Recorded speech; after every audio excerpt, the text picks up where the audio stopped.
Welcome to Tower Talk Business Radio on the voice of Nassau Community College 90.3 WHPC. Tower Talk Business Radio brings you conversations with the top business minds on Long Island and around the nation, including expert consultants and small business owners who have found success, but are also willing to share their top tips, failures, and give gritty, matter-of-fact advice based on their first-hand experience. And now, let's get down to business with Tower Talk Business Radio, powered by the Nassau Community College Foundation. And welcome to Tower Talk Business Radio, powered by the Nassau Community College Foundation. My name is Donyshia Boston-Hill, CEO of Keeper of the Brand Marketing and Digital Agency, along with Ray Schwetz, AVP of NEFCU Business Banking. And we're focused on bringing the premier resources for business and entrepreneurship. Ray and I bring you weekly business advice, tips, tools, and services that help you grow your business. Plus, we interview the top business leaders in the industry. This week, I'm flying solo. Ray is off, most likely donning some superhero tights, pursuing bad guys. You know, who knows what he's doing out there. But I promise to keep you entertained and informed, and I'm very excited about today's guest, an important force in the nonprofit world, as well as an advocate for reading and education for the underprivileged. Today, our guest is Rebecca Lakhani, Executive Director of the Book Fairies, a literacy nonprofit organization in Freeport that serves high-needs community in Long Island and the metropolitan area. She has 10 years of nonprofit development experience, and she spearheads growth and fundraising efforts for the nonprofit, which collects new and used reading materials and redistributes them to schools, shelters, hospitals, and other organizations in need.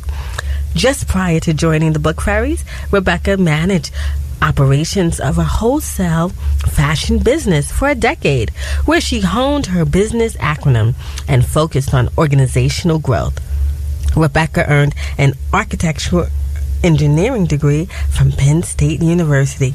Rebecca, thank you and welcome to the show today. Thank you for having me. I'm glad to be here. We're so excited to hear about the amazing things you're doing for the Book Fairies. Can you tell us a little bit about yourself, things that we haven't mentioned, and how you're connected to Long Island? Sure. Well, I started with the Book Fairies a little less than a year ago. But prior to working in wholesale fashion, I was in the nonprofit space primarily in the city. So I was working for two different social service agencies that provided, different kinds of programs to people in need. And I was in the fundraising and events planning space at that time. And even prior to that, I was an engineer. That's how I came out of school, which seems a little unusual. It's kind of a strange trajectory path. But what happened was when I first moved to the city, I wanted to kind of network and meet other people outside of my workspace. So I joined the Young Professional Board. At the time, it was called the Manhattan Society of the Multiple Sclerosis Society in New York City. I became very active there.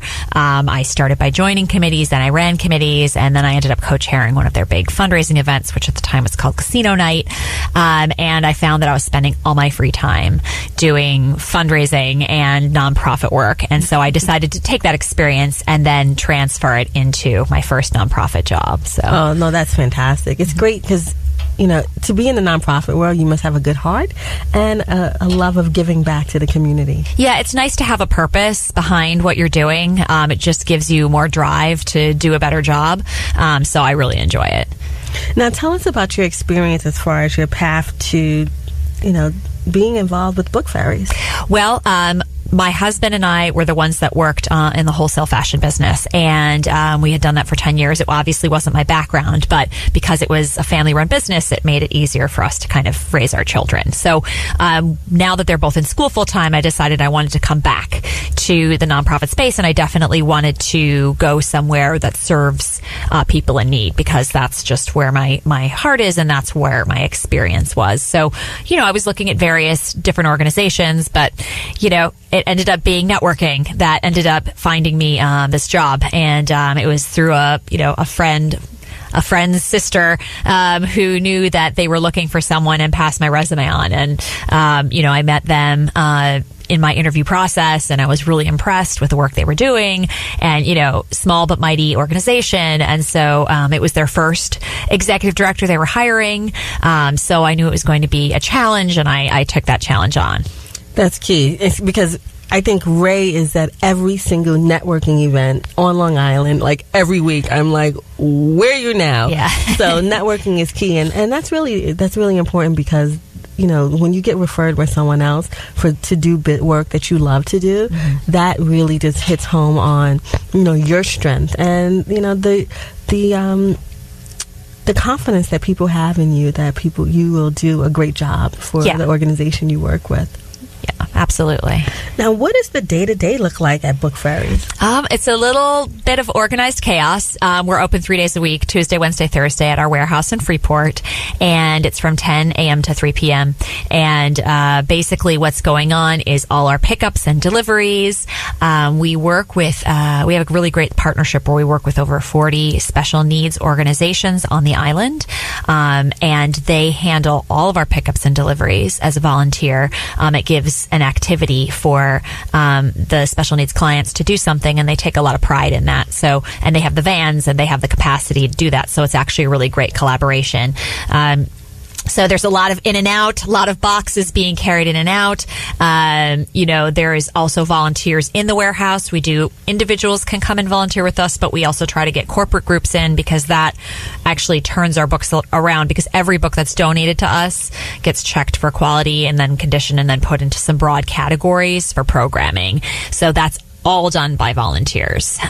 So that's like another piece. We're very volunteer driven to get those books back into the hands of the kids and the individuals that need them most. Now, people may say, like, we have libraries, we don't need book drives and book fairies. How would you answer that? I would say that's not true at all. And particularly, we work a lot with schools on both the island and in the 5 boroughs, and the schools and the teachers that participate with us, we found, and we've surveyed, over 50% of them do not have libraries in their buildings. Wow. So there may be public libraries, but again, that's also a question of access. In low-income communities, they may have one library. It may not be easy to get there. There may not be public transportation. So it's not a simple question. And what studies have shown is that it's really important to have reading in the home. So if you're a student and you live in a high-income community and you don't have a library in your school and your teachers don't have budgets for books and you don't have books in the home, how are you going to be encouraged to read? So we basically take the resources. Once a child reads a book, generally they may read it once or twice, it goes on the bookshelf, and then they never read it again. Those are resources that we can use. And so what we do is we take those books and repurpose them, and we flood them back out into the communities that need them most. You are listening to Tower Talk Business Radio on the voice of Nassau Community College. Our guest today is Rebecca Lakhani, Executive Director of the Book Fairies, and I'm Donyshia Boston-Hill. Now, how do you keep your supporters and advocates growing? Well, that's one of the reasons I was brought on. Basically, through a bunch of ways. I had to build some foundations, basically get the website kind of, cleaned up and situated, get our numbers in order, so I had a really good grasp of the financial and where things are based. But what I've tried to do is make sure that we have a diversity of funding. So I've been networking a lot, also meeting with different people in the business industry, trying to introduce them to our organization, various sponsorship opportunities that we've created, but also individuals. A lot of support for the Book Fairies till this point has been a lot of individuals, but I've also done research for foundations and trying to grow the support base so that there's diversity in funding. I think that's really important for any nonprofit. To rely heavily on one source is not going to help. So, we're trying to get to the point where we can hire more staff, have a bigger space. We're growing exponentially and we're kind of at a tipping point. So the funding is really an important piece to what I do. Now, we talked about a little bit about how you became involved with Book Fairies and how you joined the organization, but how did Book Fairies evolve? So our founder, Amy Zaslansky, she founded the organization 6 years ago, and what she found was that I think she had read an article about a school in a neighboring district not too far down the road that the teacher didn't have any books for her classroom, and she just couldn't believe that was the case. So she decided to just run a a book drive with her own friends and family and ended up with thousands of books for this teacher and saw the need, and found out through research of literacy and of the opportunities for books on the island that they didn't exist, that she decided to grow. And it's just kind of snowballed from there. Once people find out that we take the book donations and that they're going to people that need them, it just kind of happens organically, and it's grown to what it is today. That's fantastic. And I see on your Instagram and your Facebook, you have your logo of a fairy. Yes. Was that her idea? Yes, it was. It was her idea. We actually, that's the main, the logo that you see, it's our main fairy, but we have a couple other fairies that we sprinkle around. It was just a concept that she came up with, and it makes sense because you're basically just bringing the magic of reading, to people that need the most. And when I see a lot of people stamp their books when they make donations. Mm-hmm. Do you have book fairy stamps? We have stickers that we just started. We're just going to start doing that. They're just a subtle sticker that we're going to put in books so kids know where they came from, and that other people also have awareness. Maybe they see the sticker, they're like, "Oh, book fairies." It's just another way to kind of spread our message. Oh, absolutely. Now, can you tell us a story about how your services made an impact on a particular school? Absolutely. So we work very closely with a school in Harlem, and they actually have the capacity to measure literacy and how that impacts their students. And they have been heavily using our services over several years. We have a monthly fair where we allow teachers at high-need schools to come in and take as many books as they need, and that can be anywhere. I think we just did 20,000 books this past Sunday in 3 hours. So the need is there. So these teachers have been coming every month, and they've been really using the books because they didn't have the budget for it, but they've been using them from us to implement really important literacy programs. They read, they encourage their kids to read, and they measure how much the children read. So they over 1 year to the next, they saw an increase of 400% across the student body of their school in terms of books read. So even the lowest level reader was reading more books. And then what they've also been able to correlate is then over a 5-year period that their testing scores for their students for the literacy portion went from 20% passing rate to 70% passing rate this past year. So it has an impact. Reading is important. The studies show it everywhere that reading is really a tool and an opportunity to break that cycle of poverty and get a better education and get a better job.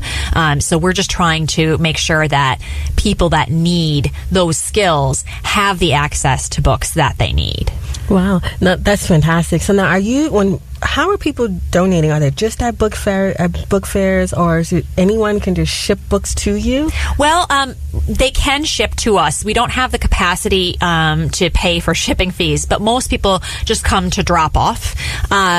We're, again, open the Tuesday, Wednesday, Thursday from 10 to 3. Anybody can walk in with their donations and drop off to us. However, we do have that special needs partnership. So if it's 5 or more, liftable copy paper size 20-pound boxes, we can arrange pickups during the weekday, and we actually do that. We have a staff person that she schedules those out, and so that way anyone on the island, we can actually manage a pickup. Oh, fantastic. And if someone's listening and they're a teacher at a school or someone at a special needs community-based organization and they'd like to get involved, how do they contact you? How is there a submission process? How do they get involved? Well, for teachers, we do have a requirement that their school has to be at least 50% or more reduced free lunch. That's our qualifier.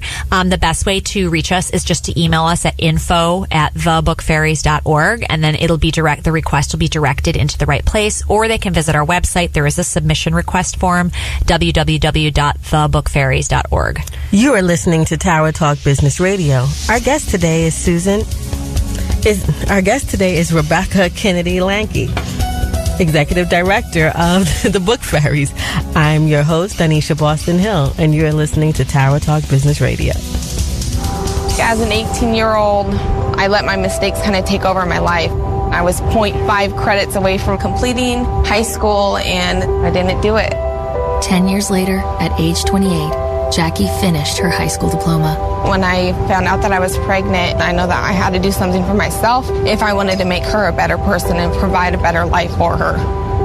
My family never stopped pushing for me to be better because they knew what I could become and who I could become as a person. My support team is amazing. The educational director, my sister, and even my 7-year-old daughter has just been more than the support that I could ask for. I've been given an opportunity, and I'm just thankful for it. No one gets a diploma alone. If you're thinking of finishing your high school diploma, you have help. Find free adult education classes near you at finishyourdiploma.org. That's finishyourdiploma.org. Brought to you by the Dollar General Literacy Foundation and the Ad Council. And welcome back to Tower Talk Business Radio, powered by the Nassau Community College Foundation on the voice of Nassau Community College, 90.3 WHPC. I'm your host, Donyshia Boston-Hill, and our guest today is Rebecca Lakhani, Executive Director of the Book Fairies.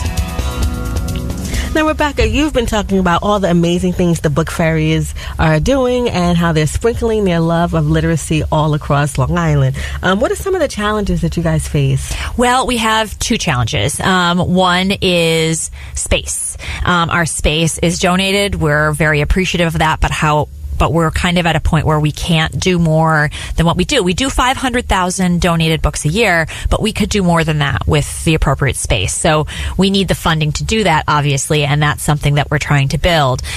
So space and then staffing. We're actually a staff of 2 people, plus the founder who's a full-time volunteer. So we're basically looking for a larger space and more staff to be able to grow what it is we're doing, because we have no problem actually getting the books.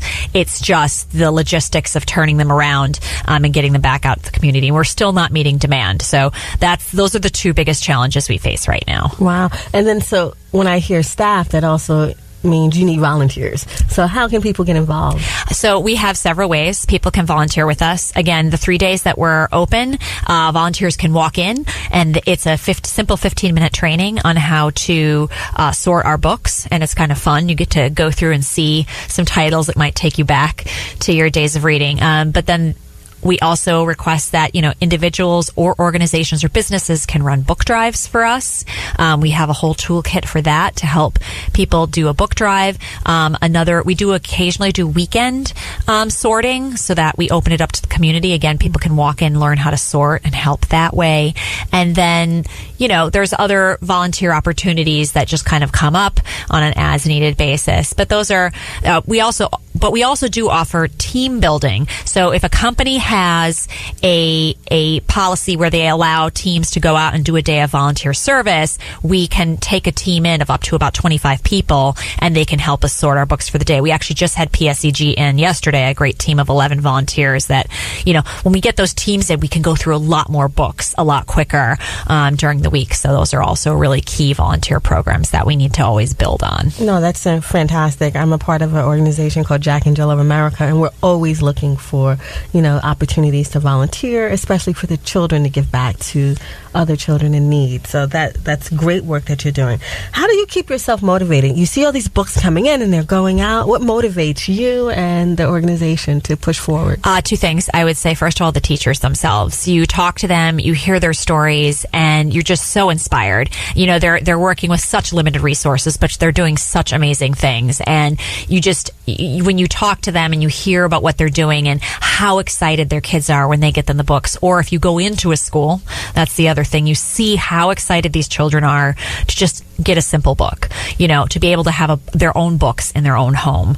We do some giveaway programs. We're trying to build a program for summer totes, because there's a summer reading slide. When children don't read over the summer, it can cause them to lose skills. So we try to get books out into the students just before the summer break, so at least they have books to read in their own home over the summer. I mean, when the kids pick the books, they're so excited. They hug you. They start reading them immediately. They're trading with each other. It's just, you see the excitement that books still have for children. No, it's definitely a fact. Every day my son comes home and I'm looking to check the back of the book to see what reading level are you on? He's on P or O. Yes, the letters, yep. Is that how you sort at Book Fairies? No, we do very general categories just because we're so short on staff, but we basically have board books, which are baby books, and then we have picture books, we have chapter books, and then we have young adult, which is like middle school, high school. So those are and we do have adult books for separate programs, but for the students, those are our general categories that we sort things into. And then when teachers do come to choose things at the monthly book fair, we have them set up kind of like a record store in those categories, and they flip through and take what they need, and then volunteers are like continuously refilling the boxes. It's like Black Friday for teachers. It can get a little crazy in there, but I mean, they bring suitcases, shopping bags, crates. They go back and forth to their car. Some teachers bring vans, and thousands of books they take for their students. Well, I know where all my books are going when I'm ready. Book fairies, everyone. Terrific. Give back. So, what do you do in your downtime? There's not a lot of it. But when I do have downtime, I'm actually a huge fan of podcasts, and I'm in my car a lot, and I find it's a way to kind of get really engrossed in a story, but also, you know, to take my mind off of my day to day. So, I listen to, I particularly like true crime podcasts, but, you know, anything that has a really gripping story. I'm really hooked into the story of Theranos right now. It's called The Dropout. That's a really fascinating story. So those are that's something that I actually really enjoy. Even like if I'm cleaning the house or something, I put on a podcast and put my headphones in, and I listen to what's going on. No, that's pretty cool, because you have to have that downtime, especially when you're constantly going. And it sounds like you're a busy woman. Yes, exactly. Exactly. What accomplishments are you most proud of? You know, I would say that the fact that we hit 500,000 books last year, almost 500,000, we were very, very close. That was a big accomplishment. I've brought in some really great new partnerships through funders.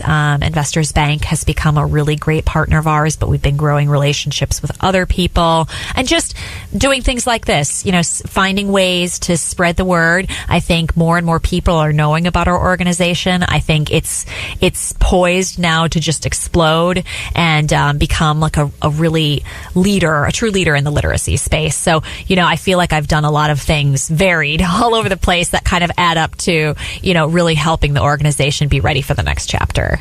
You are listening to Tower Talk Business Radio on the voice of Nassau Community College, 90.3 WHPC. My name is Donyshia Boston-Hill, and our guest today is Rebecca Kennedy Lakhani, Executive Director of the Book Fairies.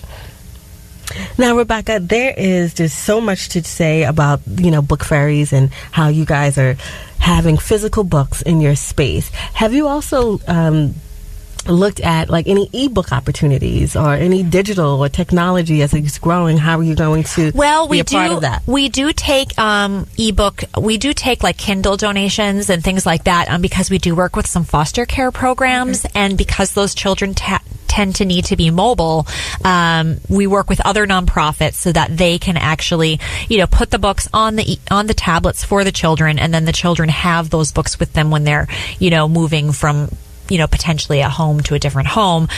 So we do have ways to repurpose and do that as well, but it's not really the focus of what we do, just because, you know, that's something that's tougher, you know, with technology, especially with low-income, you know, families.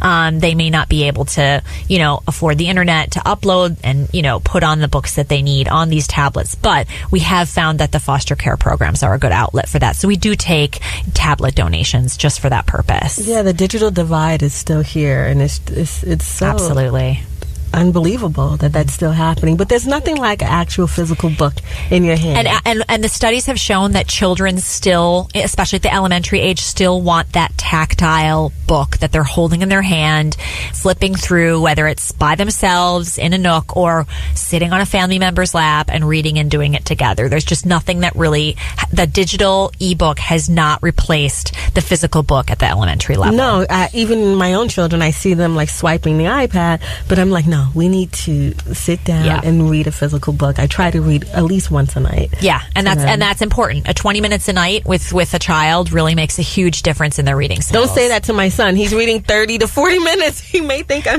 being too hard on him. That's even better.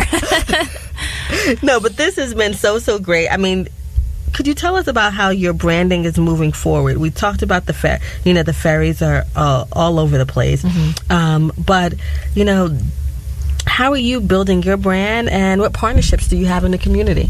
Well, one way we've built our brand is we've started a campaign. It's a marketing campaign and a fundraising campaign called the Literacy Pledge. Anyone can take it. They can just go to literacypledge.com, and they can either donate their time, they can donate their books, they can commit to reading a certain amount of, minutes a day. So that's actually something that we're trying to get people to sign up for, the Literacy Pledge. But then again, just, going out to, I try to do public engagements and talk to, various clubs, even like community service clubs like the Rotary and Kiwanis and Lions, to kind of get the word out to them as well, because they're community partners and they can, find ways to collaborate. But we're a collaborative organization. Like I said, we do a lot with the special needs community, and that's a program that we really cherish because it provides such a great synergy between our organization and their organizations. We're providing them with the activities they need for their clients, and we are getting the services we need through, sorting books and having things picked up and delivered. And they take such pride in that. The clients take such pride. Many of them will say that, they have to do their Book Fairies job today. So, we want to continue to be able to build that, and we're always looking for community partners to collaborate with. No, that's fantastic. Now, if there was one thing you wanted to leave our audience with, what would that be? Please come to our website, www.thebookfairies.org. I'm sure there's a way that people can help, whether it be donate their books, volunteer their time, make a financial donation, but please get involved. It's very simple. We're very friendly. We try to make it as easy as possible, and we just want to get as many books out to the community as possible. And what's your favorite book? Oh, that is a tough question, but the first thing that always pops into my head is To Kill a Mockingbird. I think that's a book that's stuck with me ever since I read it, and I keep a copy of it at home. So that's fantastic. And how do people follow you? You're on Instagram? We're on Instagram, we're on Facebook, and we're on LinkedIn. So those are our three primary social medias. Of course, people can follow us. We'd appreciate that. Tag us, anything about reading or literacy. We're always looking to grow that following as well. Fantastic. And lastly, your busiest time of year? Tends to be spring. A lot of schools do book drives for us in the spring. So we get very, very full. Particularly, we're pretty full now, actually. So I'd say March through early June is the best time when we really, really need those corporate volunteers to come in and help us out. Fantastic. Rebecca, we'd like to thank you for coming in today and sharing the Book Fairy story. Thank you so much for having us. We really appreciate it. Here's a little bit of DB's philosophy from Dr. Seuss. The more you read, the more things you will know. The more you learn, the more places you'll go. We'd like to thank you for being with us. This is Donyshia Boston-Hill, along with Ray Swatch, your co-host and producers. The creative director of Tower Talk Business Radio is Rudy Breedy. This is an NCC Foundation Business Leaders Council production. Visit ncc.edu/WHPC for more information. Available on iHeart, as a podcast on iTunes, Android Podcast, and Spreaker, and also on Amazon Echo. This has been a Tower Talk Business Radio powered by the Nassau Community College Foundation on the voice of Nassau Community College, 90.3 WHPC. We'll speak to you next week.